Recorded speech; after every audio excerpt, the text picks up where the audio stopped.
아날로그. 이렇게 해야 돼요. 이번에는 민법 총괄에서 가장 중요한 파트입니다. 쌍무계약. 그 중에서 동시행 항변권을 하게 됩니다. 자, 쌍무계약에 들어와 있습니다. 이제 계약의 효력 중에, 계약의 효력, 거기서 파트에는 두 파트가 있어요. 쌍무계약과 제3자를 위한 계약. 이 쌍무계약 속에 동의항이 있고 위험부담이 있습니다. 자, 쌍무계약. 그 중에서 이제는, 그쵸. 그 쌍무계약의 이야기를 하겠습니다. 그 결련성이 나오는데요. 쌍무계약은 결련 뭐겠어요? 견고하게 연관관계가 있다. 서로 의존하고 있다. 저는 그렇게 외웁니다, 그냥.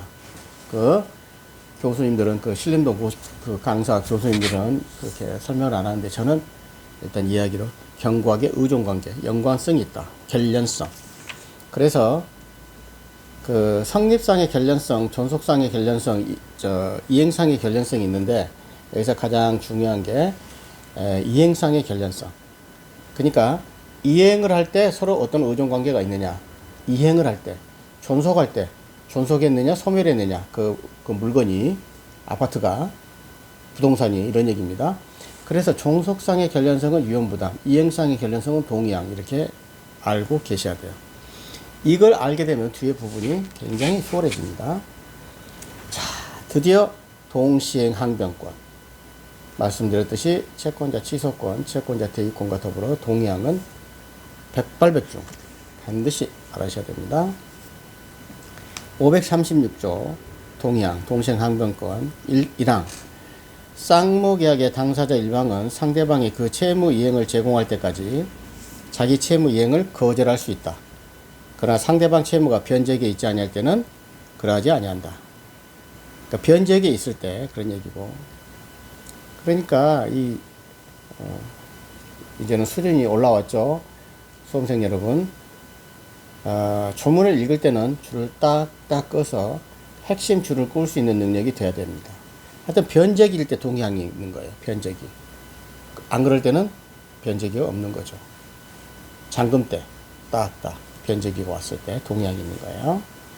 당사자 일방이 상대방에게 먼저 이행해야 될 경우에 상대방 이행이 곤란한 현저한 사유가 있는 때는 전항 본문과 같다. 전항 본문과 같다는 이행을 거절할 수 있다. 이런 얘기입니다. 그 1항을 연기적 항변권이라고 하고 2항을 불안의 항변권이라고. 내가 먼저 이행을 해야 되는데 내가 이게 먼저 이행을 해도 상대방 이행하기가 힘들 것 같다. 저 사람이, 그러면 내 돈을 괜히 줄 필요가 없잖아요. 불안하잖아요.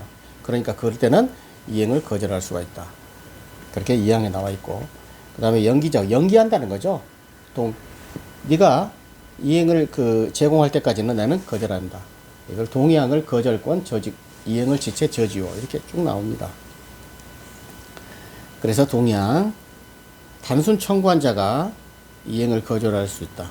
이 원칙은 서로 그래야 공평의 원칙에서 출발한다는 얘기입니다. 공평하잖아요. 예를 들면 저는 항상 선생님들은 정말 지금 제가 듣고 있는 선생님은 뛰어나신데, 일단은 약간 예를 조금씩 들더라고요. 부동산에 관해서. 저는 모든 거를 대부분은 부동산으로 해결합니다. 실제로 그렇게 해야 판례가 전부 해결이 많이 되는 것 같고요. 제 생각에. 자, 공평하잖아요. 잔금 때. 간단히 부동산으로 예를 듭니다. 잔금 때 동시행하죠. 매도인은 소유권 이전権넘겨야 되고, 매수인은 대금을 잔금을 다 지불해야 되죠. 이게 동의항이라는 얘기예요. 자, 줄여서 동의항이라고 합니다. 동의항이라 그러는 거예요. 그래야 공평하다 이 말이야. 누구는 소유권 이전 등기를 다 준비해 놨는데 제가 돈을 안 줘. 그럴 때까지는 이행을 줄 때까지는 내가 거절할 수 있다. 이행 거절권 내지는 이행지체 저지권, 이렇게도 이야기합니다. 공평의 원칙. 연기적 항변권이라고 해서 이것은 행사하지 않으면 청구를 저지하는 효력. 행사를 해야 돼. 그러니까 왜? 소송에서 얘기입니다. 뒤에 또 나올런지 모르나. 이거는 동의한 상대방이 안 줬어요. 그 재판 때 청구를 해야 되는 거예요. 자, 요건. 저는 그냥 쌍변무 이렇게 옵니다. 쌍무계약에서 변제기에 그 상대방 이행 청구가 이행 제공이 없을 때 이렇게 옵니다. 요건 딱 세 가지. 쌍무계약에서 동의항은 쌍무계약은 뭐죠? 상대방이 서로가 의무가 있을 때 소유권 이전 등기를 넘을 의무, 대금 지불 의무. 쌍무계약에서 그 다음에 변제기 있을 때 잔금 시기에 잔금 때 서로 그걸 변제기라 그래요. 변제기를 다시 말로 뭐라고 그랬죠? 이행기. 똑같아요. 잔금 이행기에. 근데 상대방이 이행 제공도 안 하고 예를 들면 돈도 안 가져오고 잔금으로 안 가져오고 소유권 이전 등기 넘겨달라 그러면 넘겨주겠느냐고. 그러니까 잔금을 가져오지도 않고 그 소유권 이전 등기 넘기로 할 때 아니 잔금 가져와. 그래서 이행을 제공하지 않고 그렇게 외웁니다. 안 했다 그 말이죠. 쌍변무일 때 그냥 저 혼자 이렇게 외우는 거예요. 이거는 그렇게 할 때는 동의항이 성립이 된다. 그 다음에 거기에 이제 쌍무계약 내부로 좀 들어갑니다. 동의항은 조금 길어질 거예요. 정말 중요한 항목이기 때문에 동일한 쌍무계약이어야 돼요. 쌍방의 채무가 동일한 쌍무계약이지. 그 쌍무계약 내부로 이제 또 들어왔어요. 그 다음에 각각 별개의 약정으로. 그러니까 간단히 이거 하나만 한 얘기죠. 계약서는 하나 해야 된다는 얘기죠. 그냥 저는 이렇게 그냥 판단해요. 그냥 쉽게. 임대차 계약과 동시행관계, 건물 명도와 보증금 반환, 당연히 동시행관계죠. 임대차 계약할 때. 임대차 계약하면 지가 이삿짐을 빼야 보증금 반환 줄 거 아닙니까? 그건 동시행관계가 있다. 그러니까 제가 왜 웃느냐면 이거를 막 설명을 하면은 굉장히 중요하다고 표시가 나 있는데 정말 또 대법원 전원합의체잖아요. 저한테 너무 쉽다 이거지 이런 게. 건물 매수인이 아직 건물의 소유권을 취득하지 못한 채 매도인의 동의로 제3자에게 임대하여서 매수인 채무로 매도인이 계약을 해지하고 임차인의 건물 명도를 구하는 것은 동시행관계가 아니다 이런 얘기인데 이 내용을 쭉 읽어보면요 이런 얘기입니다. 매도인 있고 매수인 있고 그 전차인이 있어요. 매도인이 매수인하고 그 매도를 했어. 그런데 소유권 이전 등기가 넘어가지 않는 상태에서 매수인이 거기 살고 있는 사람이 인수했다고 생각합니다. 그 매수했다고 생각하면 더 쉬울 것 같아요. 그 사람이 이제 소유권 이전 등기를 자기가 매수인이 안 받은 상태에서 다른 사람을 집어넣었어요. 그랬는데 매수인이 채무 불이행을 했어. 소유권 이전 등기 넘어갔는데 그러니까 여러분 생각해 보십시오. 여기서 설명 못 하겠네. 나는 이해를 했는데 여기서부터 여기까지 읽어가지고 이 내용이 뭔지를 모른다니까요. 그거 한번 읽어보세요. 여기까지 읽어서 이해하는 분은 천재. 건물 매수인이 아직 건물의 소유권을 취득하지 못한 채 매도인의 동의를 얻어 제3자에게 임대하였으나 매수인의 채무 불이행으로 매도인이 매매계약을 해지하고 임차인의 건물의 명동을 구하는 경우 임차인은 건물이 임차인의 지위와 흡사할까 할 것인 바 거기서부터 한 7째 쭉 하고 나서 임차인의 건물 명도 의무와 매수인의 보증금 반환 의무는 동시에 관계가 있다 없다. 이게 이제 시험을 한다는 얘기죠. 근데 아까 여기서 동일한 쌍무계약이 해야 되는데 간단히 말해서 임차인의 건물 명도 의무가 매수인의 보증금 반환 의무는 동시에 인과관계 없죠. 저는 간단히 이해를 했어요. 왜 그러냐? 매수인이 소유권 이전 그 채무를 불이행했고 잔금을 안 줘서 계약이 해제됐잖아요. 그러면 매수인은 매매 계약이 없어졌어요. 그래서 그 다음에 임차인한테 줬죠. 임차인은 매도인한테 건물을 명도를 해야 돼요. 왜? 계약이 해제됐기 때문에. 그러니까 임차인이 매도인한테 건물을 명도해야 되고 그 다음에 매수인인 임차인한테 보증금 반환해야 돼요. 왜 그러냐? 지금 현재 그 매수인이 그 새로운 임차인한테 자기가 고난하에서 임대를 했잖아. 아까 나왔잖아. 임대인의 동의를 얻어 제3자에게 임대했다고. 누가? 매수인이. 그러니까 보증금은 건물 그 소유자는 보증금을 받은 상태가 아니죠. 매수인이 받았죠. 그러니까 매수인이 간단히 말하면 그러니까 얼마나 어려워 이게. 정말 그냥 넘어갈게요. 임차인이 건물을 명도하는 것은 매도인, 보증금 반환은 매수인. 그러니까 임차인이 보증금 반환은 매도인한테고, 임차인 입장에서 볼게요. 건물을 명도할 때는 임차인 입장에서 보는 겁니다. 임차인 입장, 전차인 이렇게 해놔야 되겠네. 입장에서. 자,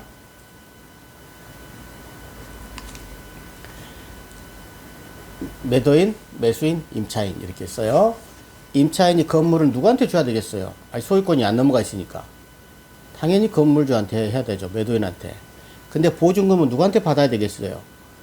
매수인한테 받아야죠. 매수인한테 돈을 줬으니까. 그러니 임차인 입장에서는 상대가 달라졌잖아요. 보증금 반환은 원래 명도하게 되면은 보증금 반환을 누구한테 받아야 됩니까? 매도인한테 받아야 되죠. 원래 주인한테. 그래서 동일해야 된단 말이에요. 아까 소유권 이전 의무와 대금 반환, 대금 지급 의무는 동의항이 성립될 때는 상대가 똑같아야 돼. 그런데 이거는 틀리잖아요. 근데 이렇게 하게 되면은 시험장에 가서는 이렇게 길다니까요. 그래서 상대방이 틀리니까 이거는 동의항이 성립되지 않는다. 이런 얘기입니다.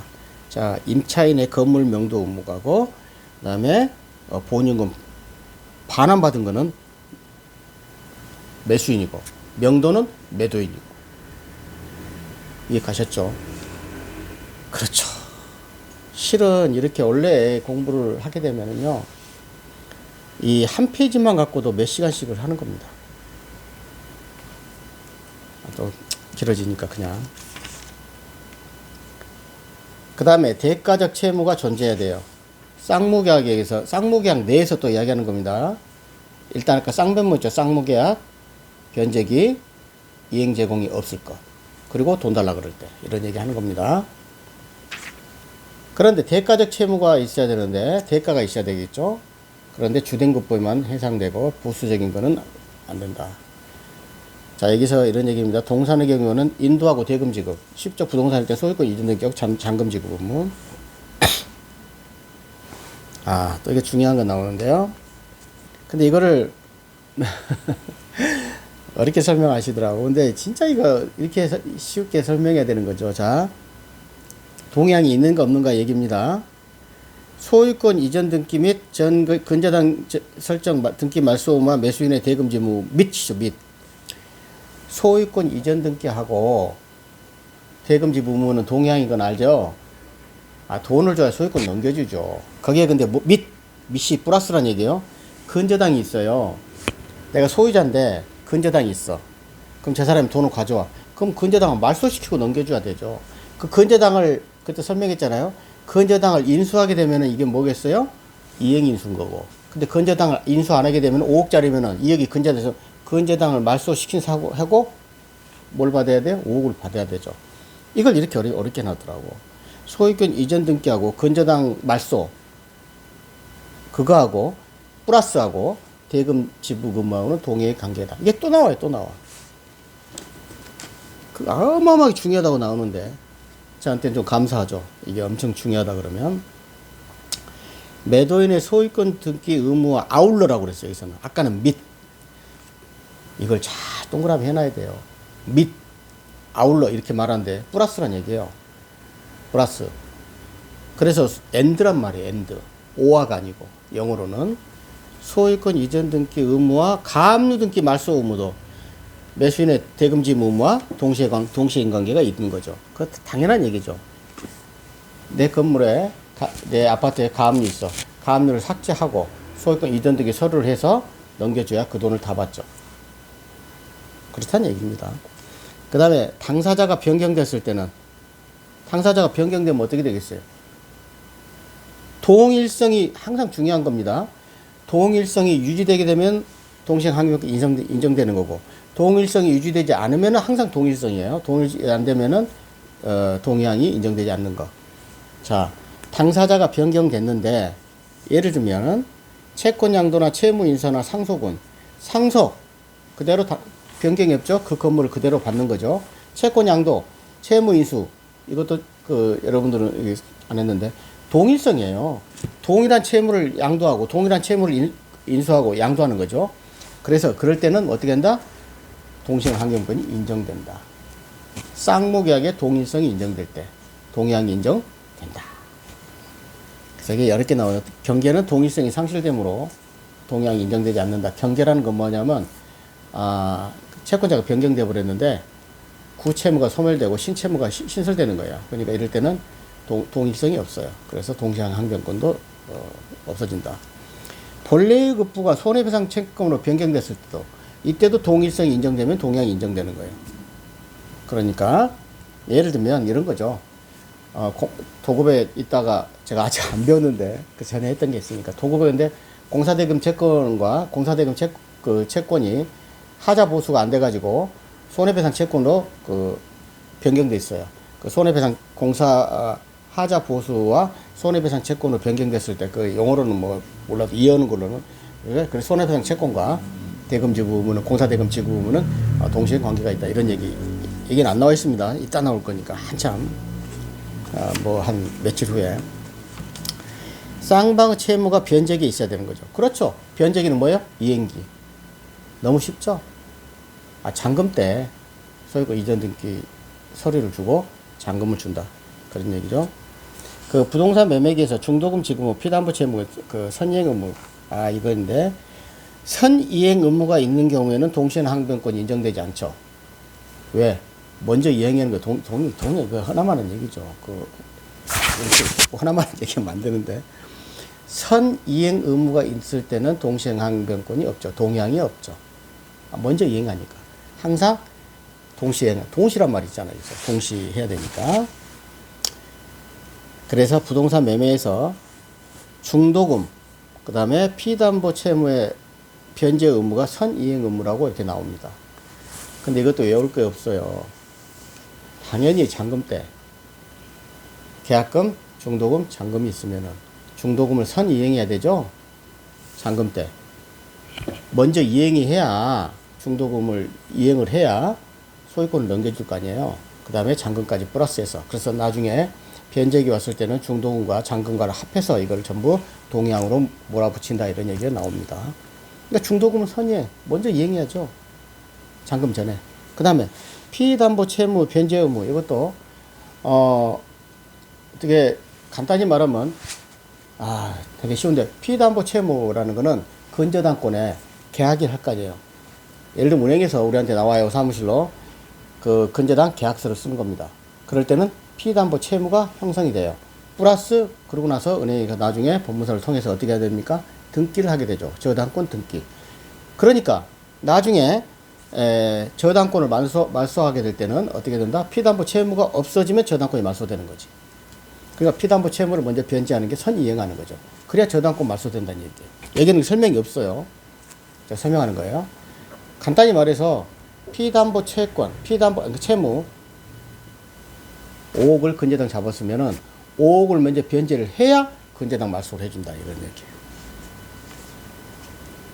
글로는 어렵게 나와 있어요.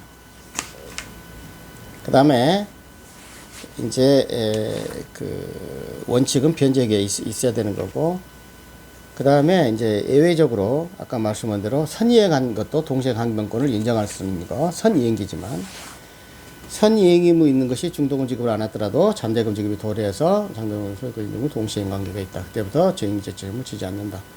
이렇게 쭉 나왔죠. 그 중도금 이 지연을 잠대금 지급은 소유권 인정은 특별한 동시행 관계가 있다. 근데 이게 중요하다고 나왔는데요. 울트라로 별 3개 놨네요, 선생님이. 그런데 되게 쉬워요. 이게 어마어마하게 나오는데 중도금 지급 안 했어요. 근데 잔금 지급할 때까지 변제기가 와 있어요. 지금 변제기죠? 있단 말이에요.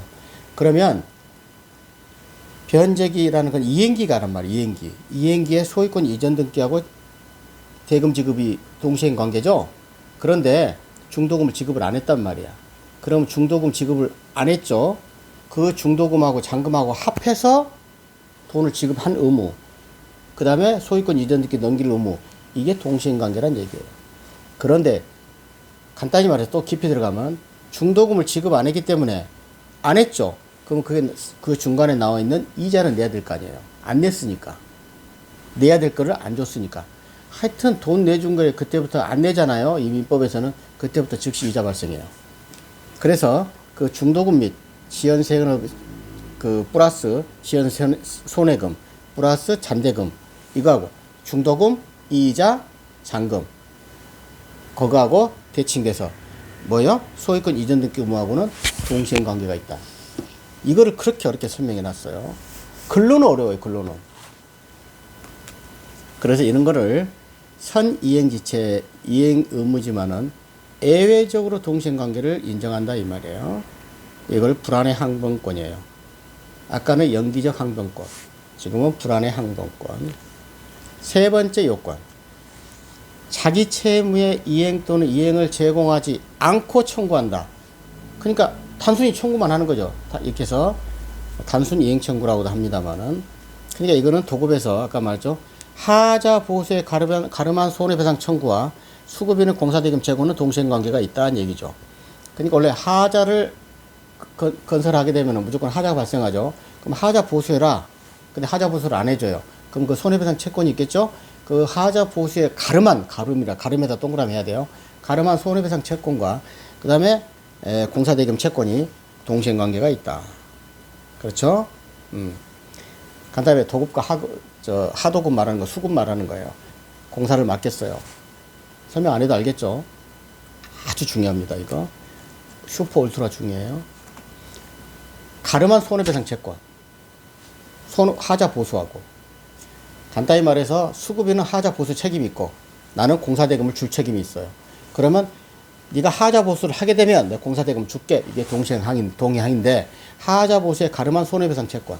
하자 보수를 안 해주니까 그 금액의 손해배상 채권을 내가 갖고 있단 말이에요. 그거하고 공사대금 채권하고는 상계를 해버린다. 상계가 아니고 동의항의 관계가 있다. 이런 거고. 의미는 충분히 알겠죠. 근데 또 이것도 나왔는데 도급이 아주 중요하거든요. 공사도급 계약상 도급인의 지체상금 채권과 수급인의 공사대금 채권은 동시행 관계가 없다. 지체상금 이거는 변제기가 아니잖아요. 왜 이거니까 큰 길쭉이를 알아야 되는데 쌍변물을 알아야 돼요. 변제기 때, 이행기 때 변제기는 뭐라고 그랬어 아까? 이행기라고 써놔야 되는데 이행기.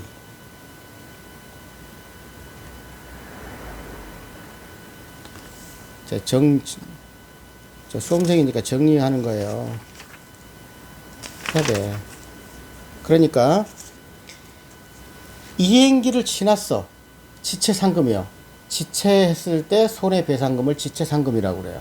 근데 변제기를 지나버렸잖아요. 지난 지체상금하고 수급이나 공사대금 채권은 원래 변제기 때 주는 거잖아요. 그러니까 이행기를 지날 때하고 지금 공사대금 채권은 동시행 관계가 없을 거 아니에요. 당연히. 왜?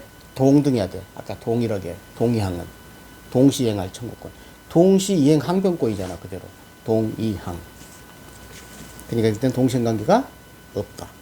근데 이것도 이렇게 감사하죠. 이게 중요하다 그러니까. 동시행 항변권을 소멸시키한 이행 제공을 계속 자, 이행 제공은 계속 제공해야 된단 말이에요. 그러니까 예를 들면 이행기에 변제기에 소유권 이전 등기하고 대금 지급이 있어. 그런데 저 사람이 대금 지급을 간단히 말해주죠. 소유권 이전 등기를 안 넘겨주는 사람 많습니다. 저도 전에 소송까지 갔어요. 소유권 이전 등기를 안 넘겨줘.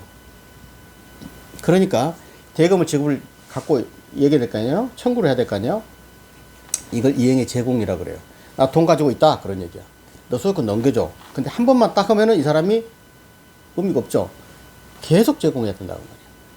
지금 내가 돈 갖고 있다니까 며칠 지나 또 갖고 있는데 왜 안 넘겨줘 안 넘겨. 그렇게 하라는 거야. 계속적 이행 제공을 하라. 참고로 계약 해지할 때는 한 번만 이행 제공하면 돼요. 해지할 때는. 딱 한 번 이행 제공하고 안 하게 되면 해제. 딱 끝나버리는 거예요. 해제. 간단히. 그래서 이 어마어마한 동의항의 효과. 이제는 어떤 효과가 발생하느냐. 그러니까 청구 저지효하고 지체 저지효가 있어요. 청구 동그라미, 지체 저지효. 두 가지를 저지하게 돼요. 아까 말씀했죠. 이행을 제공을 하지도 않고 청구를 해. 그러니까 단순 청구만 하는 거야. 그래, 그건 네가 네 의무도 이행을 하면서 하라는 얘기죠. 그러니까 청구하는 거를 저지해 버리는 거야. 이제는 네 하는 거를 조건을 갖춰서 청구하라는 얘기죠. 그래서 이거는 반드시 행사하고 관계가 있어요. 그래서 행사해야만 효력이 발생하고, 그 행사해서 어디서 행사해? 법원에서 행사하는 거예요. 저 사람이 이행 제공을 하지 않고 나한테 청구하니까 저는 동시행항변권을 있습니다. 이행을 해야 돼. 내가 돈을 지급할 거 아닙니까? 소유권을 넘겨줘야. 그래서 행사해야만 효력이 발생하는 거고.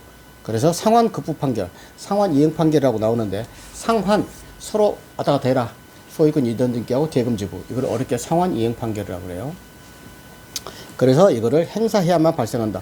그래서 청구를 아무것도 이행을 하지 않고 이행 제공도 안 하는 청구를 내가 저지 안 된다. 그 저지 효가 있고요. 동의항은. 그 다음에 지체 저지효는 존재 효과라고 그래요. 존재효. 쉽게 말해서 동시 이행 항변권이 있기만 하면 이행 지체는 성립이 안 된다 이 말이에요. 이걸 지체 저지효. 행사할 필요가 없다. 존재만 있으면 된다. 이 두 가지 큰 효과가 있습니다. 그 다음에 상계 금지 효가 있는데, 동시에 항변권이 붙어있는 자동채권을 상계하지 못하죠? 우리 상계는 설명을 안 했지만 제가 촬영은 안 했으나, 동시에 항변권을 갖고 있는 자동채권, 자동은 상계를 못해요. 왜 그런 거 아니? 동시행 항변권이 붙어있는 것을 자동채권을 하게 되면은 상대방의 그 기한의 이익이 상실될 확률이 있기 때문에 그래요. 또 그냥 간단히 설명하겠습니다. 점유를 정당화시킨 불법 행위를 구성하지 않고 사용수익은 부담간다 이런 얘기인데, 간단히 말해서 임차 목적물의 명도 의무하고 보증금 반환 의무는 아까 말씀 동시행 관계가 있죠. 근데 그럼 임차인이 점유하는 거는 괜찮아요. 그 돈에 살고 있으니까. 그런데 그 점유를 하고 불법으로 해서 이 불법이 아니고 임차인이 점유 사용 수익할 수는 있어요. 점유하고 거기서 용익할 수 있는 거죠. 점유만 하는 거는 딱 그대로 갖고 있는 거예요. 들어가 사는 것을 사용 수익이라고 그래요.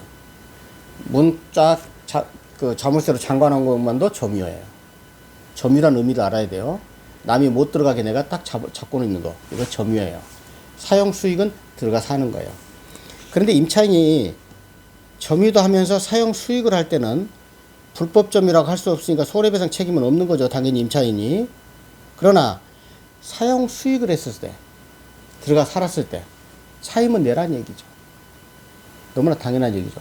실질적으로 얻은 이익이 있으면 부당이득, 그걸 법률적으로 이야기하면 사용 수익으로 인하여 실질적으로 얻은 이익이 있으면 부당이득으로 반환해야 된다.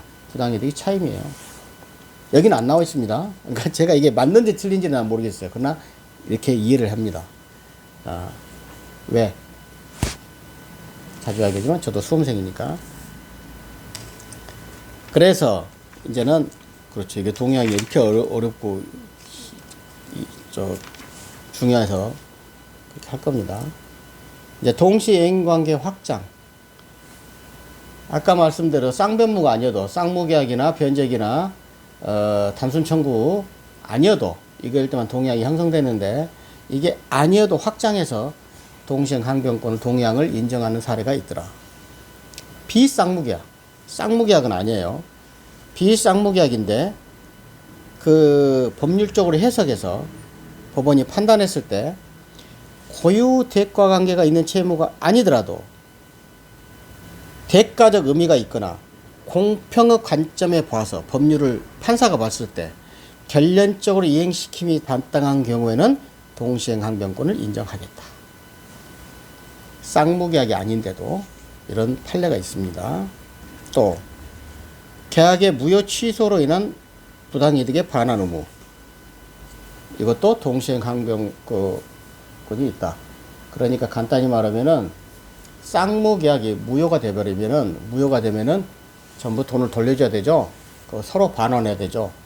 소유권 이전등기 넘어갔으면 소유권 이전등기를 이전해줘야 되고, 돈도 받았으면 다시 돌려줘야 되고. 그러니까 쌍무계약이 무효나 취소했을 때 그 반환 의무나 원상 회복 의무는 동시행 관계가 있다. 꼭 알아두셔야 되고, 그다음에 이제 그러고죠. 길게 합시다. 그다음에 예를 들면 이거 현실에 나오는 문제니까 부동산을 매매 계약했는데 매도인이 부담할 양도소득세를 매수인이 부담하라고 약정하고 있는 경우 그럴 수가 있겠죠. 양도세 내가 내줄 테니까 그렇게 한단 말이에요. 이렇게 했을 때 소유권 이전 등기 의무와 양도소득세 제공 의무는 동시행관계가 있다. 그러니까 얘기해요. 소유권 이전 등기며 매도인의 소유권 이전 등기 의무와 매수인의 양도소득세 제공 용시한. 그렇지. 그러니까 매도인이 소유권 이전 등기를 넘겨줄 때는 아까 매수인이 양도세는 원래 누가 냅니까? 매도인이 내야 돼요. 그런데 매수인 내기로 약정을 했잖아요. 제가 그랬죠. 민법에서는 약정보다 더 중요한 건 없다고. 그러니까 매수인이 내기로 합의, 약정 이게 최고란 얘기예요. 매수인 네가 내기로 약정했으면 매수인이 내야 될 거 아니에요. 근데 양도소득세하고 소유권 이전 양도소득세 이미 내야 갖고 오든가 양도인한테 돈을 주든가 그래야 동시행관계가 있다 이런 얘기. 이걸 어렵게 좀 써놨죠. 또 매수인이 부가가치세를 부담하기로 약정했을 때 부가가치세하고 플러스 매매대금 전부 이게 나오는 얘기도 포함이가 플러스라는 얘기야. 매매대금 전부와 부동산 소유권 이전 등기 의무는 그 부가가치세, 양도세 전부 약정했으면 그 동시행관계가 있는 거죠. 그렇죠. 소유권 이전 등기 플러스 그렇지 양도세 얘기하고 매매대금 전부 그렇죠.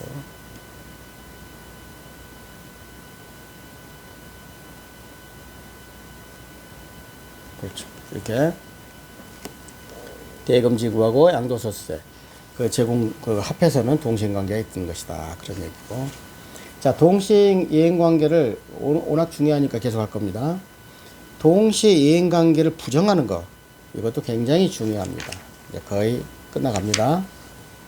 피담보 채무의 변제와 담보물권의 소멸 의무. 이거 굉장히 어렵게 설명하시던데 너무 간단하죠. 간단히 말해서 피담보 채무하고 담보물권을 말소.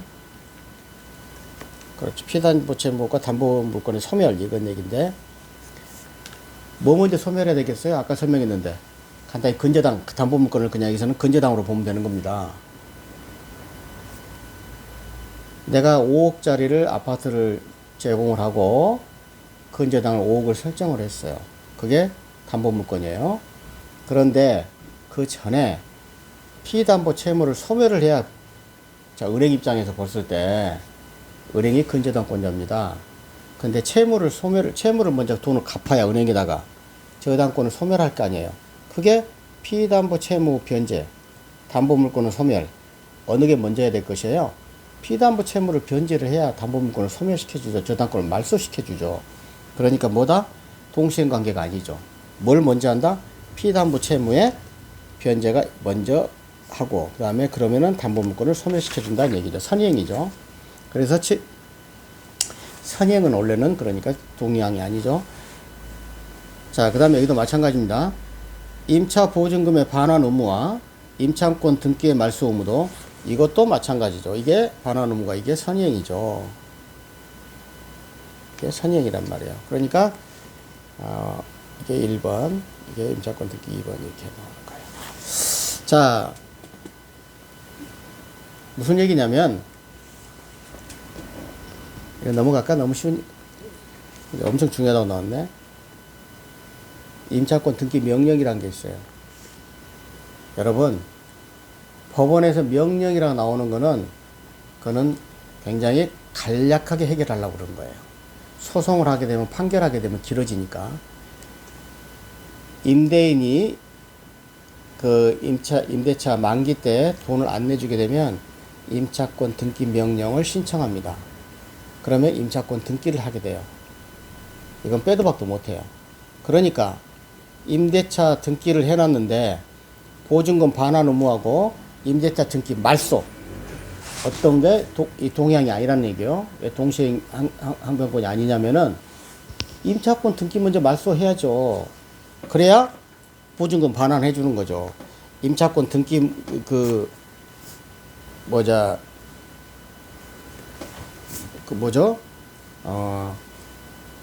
그쵸. 보증금 반환 의무가 먼저 이행되죠. 제가 헷갈렸어요. 왜? 세입자가 임차권 등기 돈 안 내줬잖아요. 그러니까 돈 먼저 줘. 임차권 등기 말소해 줄게. 이런 얘기야. 돈 먼저 줘. 재단권 등기 말소해 줄게. 똑같은 얘기지. 자꾸.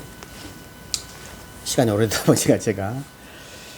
그 다음에 여기 국토법에 토지거래 허가지역에서 신청 절차에 협력할 의무, 협력이다 동그라미 하고 매매대금의 지급 의무하고는 이거는 결련성이 없어서 동의항이 아니에요. 왜 그런 거 아니? 토지거래 허가는 유동적 무효인데 설명해 버릴게요. 토지 허가 절차에 협력할 의무는 당연히 있는 의무예요. 그런데 거기에 대다가 매매대금 지급 의무는 무효잖아요. 유동적 무효는. 대금 지급하라 이렇게 할 수 없죠. 이해가죠? 대금 지분은 변제기 때 똑같이 동시행 항변권이 생겨야 되는 거예요. 동의항이. 근데 지금 무효잖아요. 유동적 무효는 토지거래 허가지역에서 토지 허가를 받는 조건으로 계약을 한 거잖아요. 근데 아직 무효잖아요. 유동적으로. 허가를 받아야 확정적으로 되는 거죠. 유효가 되는 거죠.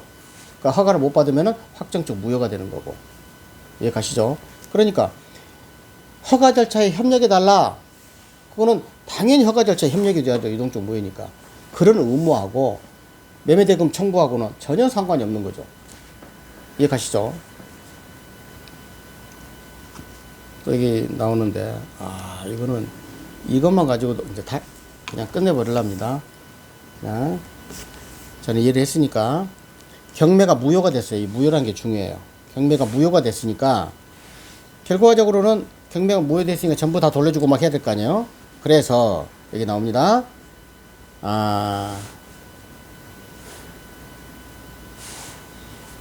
예를 들면 이거죠. 자, 낙찰자 입장에서 낙찰자를 입장으로 보는 겁니다. 자, 여기서 낙찰자. 경매가 무효됐으니까 낙찰이 되게 되면 낙찰자는 소유권 이전 등기 없이도 소유권을 받잖아요. 187조 등기 없이도 받는 법률 규정에 의해서. 그런데 이 낙찰자가 등기까지 했어요. 그러면은 이제 경매가 무효가 됐으니까 등기를 말소는 누구한테 해줘야 되겠어요? 원 소유자한테 해야 되는 거고. 그 다음에 자기가 낙찰했는데 돈을 냈을 거 아니에요. 그 다음에 배당금 반환은 누구한테 해야 될게요? 근저당권자가 배당 받아갔으니까. 그러니까 상대방이 다른 거예요. 등기 말소 의무는 소유자. 배당금 반환 청구할 대상은 저당권자. 상대방이 달라졌어. 아까 있잖아. 상대방이 동의를 해야 된다고, 쌍무계약은. 그래서 이거는 동시행 항변권이 성립이 안 된다. 이런 얘기가 쪽쪽 계속 나옵니다. 자, 이 정도까지 너무 길어지니까 하겠습니다. 이거를 가지고 이제 문제로 전부 소화를 시켜야 되는 것입니다. 동의항은 아무리 강조해도 지나치지 않다. 그만큼 중요하다. 감사합니다.